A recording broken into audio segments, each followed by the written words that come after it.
कहानी बाज और पेड़, जिसे लिखा है एहजाम रहनाबार्द जरियाब ने।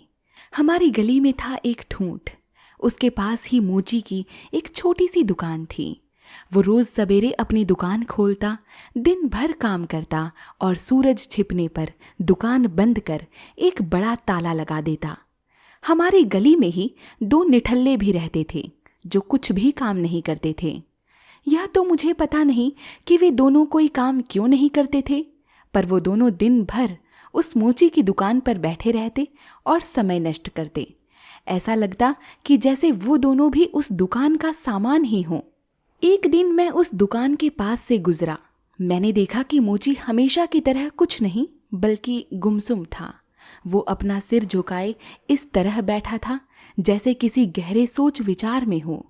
वो दोनों निठल्ले भी कुछ उदास दिखाई दे रहे थे और उसी की तरह सिर झुकाए चिंतित से बैठे थे।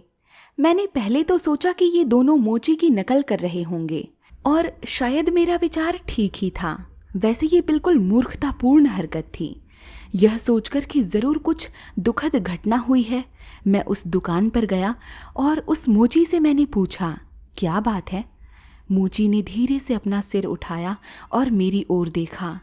आमतौर पर उसकी आंखें हंसी से चमकती थीं, पर आज कुछ उदास लगी और वो दोनों निठल्ले भी अपने सपाट चेहरों से मुझे ताकने लगे।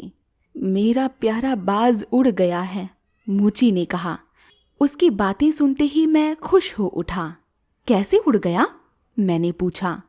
आज बाज के उड़ जाने की बात से ही मुझे बहुत खुशी हुई। मुझे लगा कि मोची को मेरी खुशी का पता चल गया, क्योंकि उसने देखा, ठहरा और अचानक वो जोर से ठहाका मारकर हंस पड़ा।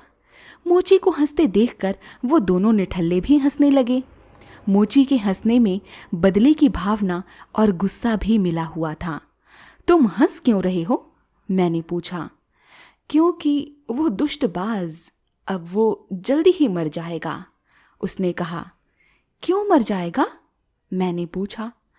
क्योंकि उसकी टांग में बंधा लंबा धागा अभी भी ज्यों का त्यों बंधा है। कहते ही उसकी आंखें फिर खुशी से चमक उठीं। जैसे ही वो दुष्टबाज किसी पेड़ पर बैठेगा, वो धागा पेड़ की डाल में उलझ जाएगा और वहीं फंसा फंसा वो बाज मर जाएगा। मोची जोर जोर से हंसा और कहने लगा, धागा बहुत मजबूत है, कोई भी चिड़िया उसे नहीं तोड़ सकती। मेरे दिल की खुशी काफुर हो गई। उसकी जगह मुझे डर लगने लगा। वे दोनों निठल्ले भी मोची के ही शब्द दोहराने लगे, कोई भी चिड़िया उसे नहीं तोड़ सकती, कोई भी चिड़िया उसे नहीं तोड़ सकती। वह बाज उड़ तो गया पर मौत भी उसके साथ है, मोची ने कहा।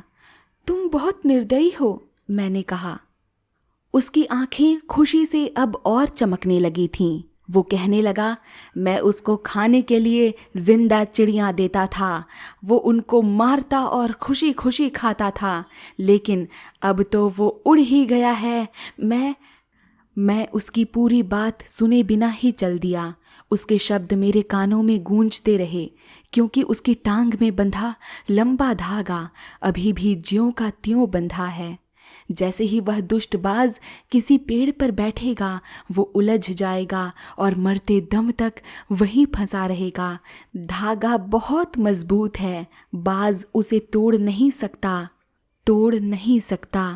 रात भी ठीक से नहीं बीती, मैं सो नहीं सका। रात का अंधेरा मुझे डराता रहा। खिड़की से बाहर झांकने पर मुझे लगा कि पूरी गली अंधकार में सो रही है। रात के अंधेरे ने मेरे अंदर दुख और निराशा भर दी थी। मैंने बार बार सोने की कोशिश की, लेकिन मेरे मन में कोई बात उठ रही थी।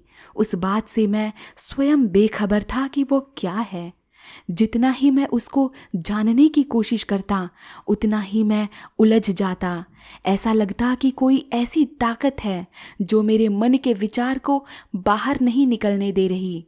रात बीतती गई और मुझे लगा कि तेज बुखार ने मेरी पूरी देह जकड़ रखी है। रात का अंधेरा फटा, सुबह हुई। उनींदी नींद में मैंने देखा मानो सारा संसार ही धागों और डोरों से बंधा है। कहीं छोटे धागे और कहीं लंबे धागे। पूरी गली में मानो धागे ही धागे बंध रहे हों, कहीं मोटे धागे कहीं पतले, लेकिन सभी धागे मजबूत, ऐसे मजबूत कि टूट ना सकें। अचानक मुझे लगा कि सभी धागे किसी न किसी के पैर में बंधे हैं। हर आदमी के पैर में धागा बंधा है, मेरे पैर में भी। सुबह हो चुकी थी। मैं उठा, मेरा शरीर कांप रहा था। गली में बाहर कुछ शोर हो रहा था। मैं बाहर गया, देखता हूँ कि मोची की दुकान के पास ठूंठ के नीचे भीड़ इकट्ठी हो रही है। मोची भी जोर जोर से चिल्ला रहा था, लगता था खुशी में नाच रहा हो। मुझे देखते ही वो खुशी खुशी मेरे पास आया और चिल्लाया, देखो देखो, मैंने ठीक ही कहा था ना। तुम कहना क्या चाहते हो? मैंने कहा। उसने मेरा हाथ पकड़ा और खींचकर ठूंठ के पास ले गया। एक डाल की तरफ इशारा करके वो बोला, देखो उधर देखो। बाज पेड़ की एक डाल से उल्टा लटका हुआ था। उसके पैर का धागा पेड़ की डाल में अटका हुआ था। उसने अपने आप को उस बंधन से छुड़ाने की कोशिश की थी। इस कोशिश में उसके पंख टूटकर चारों तरफ बिखर गए थे और इस तरह उसने अपनी जान दे दी थी। अब वह मर चुका था। उसका सिर जमीन की तरफ था और उसकी आंखें खुली मेरी तरफ घूर रही थीं। मुझे लगा जैसे वो बाज बोल रहा हो और रो रो कर मुझसे कह रहा हो, सबका अंत यही है। मैंने आपसे कहा था ना कि वो जल्दी ही मर जाएगा, मोची ने कहा। भीड़ में शोर हो रहा था। हर आदमी उस मरे हुए बाज के संबंध में कुछ न कुछ कह रहा था। सबकी आंखें बेवकूफ़ी की खुशी और आनंद से चमक रही थीं। मुझे लगा जैसे वे सब फूले न समा रहे हों और कह रहे हों, कितनी अच्छी बात है, चिड़िया उल्टी लटक गई, हम नहीं लटके। मैं सबके पैरों की तरफ देख रहा था। मुझे सभी पैर धागों से बंधे मालूम पड़े। सभी के धागे जैसे बहुत मजबूत हों। मोची के पैर भी बंधे हुए लगे। सभी धागे जैसे फंदों की शक्ल में हो। हर फंदे की बनावट गोल गोल घेरे जैसी, जैसे वे सब स्वार्थ के गोल गोल घेरे में हों। मैं जोर से हंसा। क्यों हंस रहे हो? सबने मुझसे पूछा। उनका उत्तर तो मैं क्या देता, मैं हंसता ही रहा। मेरी हंसी की आवाज़ बढ़ती ही गई और लगा जैसे पूरी गली में मेरी हंसी गूंज रही हो। तुम क्यों हंस रहे हो? मोची बहुत ही भद्दी और तेज आवाज़ में चीखा। तुम सभी के पैर मजबूत धागों में बंधे हुए हैं, मैंने कहा। सभी लोग घबराए, डरकर सबने अपने अपने पैरों की तरफ देखा। फिर मुझसे पूछा, कहाँ हैं धागे, कैसे धागे, कौन से धागे? पर मैं उनसे बेखबर अपने पैरों की तरफ देख रहा था। मुझे लगा मेरे पैरों में भी मजबूत धागे बंधे हैं, जिनके सिरों पर गोल गोल फंदे हैं, स्वार्थ के, घमंड के छोटे फंदे। इस तरह से वह बात जो रात भर मेरे मन में हलचल मचाई थी, निकलकर बाहर आ गई थी। अचानक मुझे सारा संसार, सारी भीड़, सभी कुछ बेतुका सा लगा। मैं जोर जोर से हंसने लगा। मुझे लगा कि जैसे हम सब उस ठूंठ की डाल से बंधे हों। सभी का एक पैर मानो कसकर बंधा हुआ हो।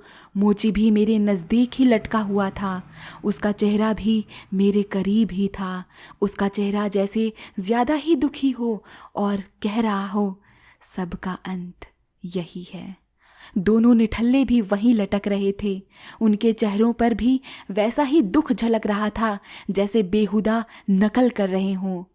मुझे बाज दूसरी डाल पर टंगा नजर आया।